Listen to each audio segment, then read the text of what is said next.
What's going on, guys? It's Jake back with another episode of Nook News, and this episode I'm going to be going over basically the entire reveal, the entire Beyblade for Geist Fafnir. Now, if you don't know, Geist Fafnir comes out later this month, so later in September, and I believe it is kind of up in the air whether or not it's going to be owned by Free or not. He makes an appearance in Koro Comics as like a little tidbit thing, like a picture of him, so it's not like fully confirmed, but I do think it's kind of sort of confirmed, but I'm not really going to say anything about it because I'm honestly not 100% sure.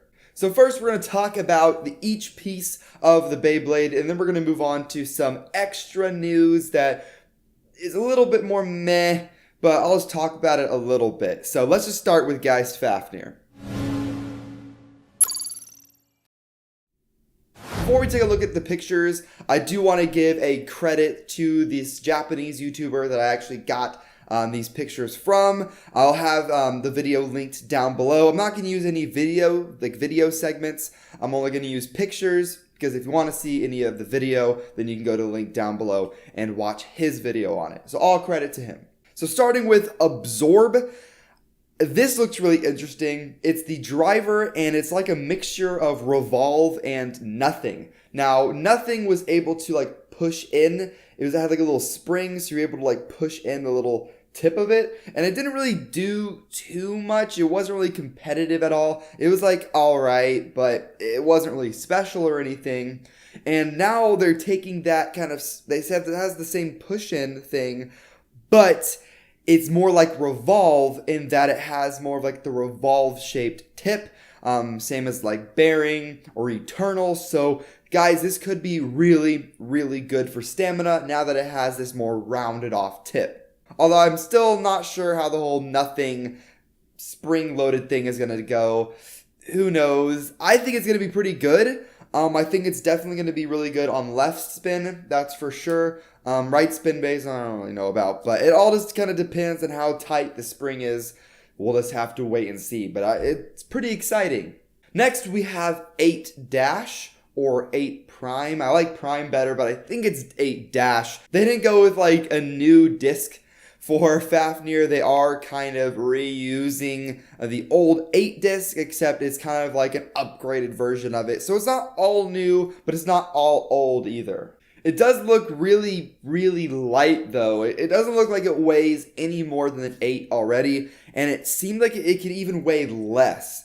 It doesn't look that bulky at all. I'm just going to assume that this disc is going to be around the same weight as 13. It doesn't look nearly as light as 12, but it doesn't look, like 0 or 10 where it's going to be really heavy. I doubt it'll be really heavy, but it'll be kind of in that middle ground. So I don't expect it to have that many uses, but it does look kind of balanced at least. But yeah, it's definitely the least interesting part of the Beyblade, that's for sure. But yeah, 8 dash or 8 prime, whichever one. Now guys, we get into Geist Fafnir, which is really, really, really interesting. Now for the longest time, I've been saying how the shape looks kind of like a Valkyrie, because it does have like the whole wing things going on, and the rubber part of the wings like pops out so much. So I just wondered, how is it going to be good for spin stealing? Because it seems like it's going to have a lot of recoil, which is what you don't want if you want to spin steal Bay. But now we see why it's going to be good. Now the wings where the rubber is located is actually kind of spring loaded, as in the wings can actually come into the Beyblade a little bit. Really, really interesting overall. I wonder how strong this spring is going to be. Is it going to be like Genesis Valtryek, to where it'll go a little bit and then it'll immediately like spring out? Is it going to be more like a soft, like a bay is going to hit it and then it's going to retract a little bit, but it's not going to immediately push the bay away, aka have a lot of recoil? I don't really know. Nobody really knows. But the Bay comes out so soon that we'll definitely see really, really soon. But tell me, what do you guys think of Geist Fafnir so far? I think Absorb is going to be really interesting. 8 is going to be kind of meh. Geist Fafnir, who knows? It all really depends on the teeth, and more so than the teeth, the spin steel ability. Because if it has really good spin steel, then teeth won't really matter as much. Now to talk about some other news, we do have a picture that kind of reveals what is really assumed to be Dead Hades at this point, to be in the next random booster, which is going to be random booster 12. It's going to be the prize bay. At least that's what the picture says, and it makes sense. I couldn't really see this bay as like a starter or anything, so it's interesting that it is in a random booster, so we should be getting that in October. Another thing we're getting in October is the Beyblade Burst Battle Zero game, which is going to be on the Switch. It's Japan only for right now. I'm really hoping that Hasbro or D-Rights, whatever, brings at least English. You don't have to make a new game. Just literally just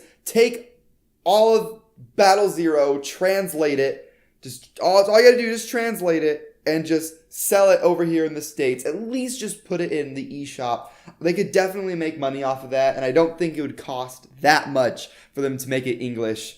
But we do have confirmation that there is going to be a packaged game with it, which wasn't surprising at all because I think every single Beyblade game has come with a Beyblade. And then now we're getting another Amaterios. Woo! A little bit ago, we had Shadow Amaterios released, which you might have seen. It's like purple, and honestly, it's one of my favorite designs for a Beyblade in Beyblade Burst so far. But now we have what is rumored to be called Shining Amaterios, and it looks very similar. The layer overall, I think the layer is the exact same, except the teeth might be a little bit different and the color scheme is different. This one is like that clear and blue. Definitely looks a lot like the Amaterios that we got in the video game, but I like it a lot, and it also comes with Destroy Dash. I don't really like this trend of Takara Tomy reintroducing old parts, but just adding a prime to them and just redoing them a little bit, changing it up a little bit, and adding a little dash to it and saying, oh, it's brand new. We've got an 8 dash, extreme dash, hunter dash, destroy dash, and we're going to be getting Z dash with Dead Hades. So Takara Tomy, what are you doing? I don't know why you're just going back and redoing old parts instead of coming up with something new. It definitely seems kind of lazy, but I'm still hyped for it. I'm still definitely going to be buying the game and doing an unboxing and doing a little Let's Play series for it, so just stay tuned for that. Geist Fafnir unboxing is, of course, coming a couple days after it comes out, and then Dead Hades and the game, of course, a couple days after it comes out as well. So just stay tuned. Make sure you hit that like button. Make sure you subscribe. But I'll see you guys next time. Have fun and bay away.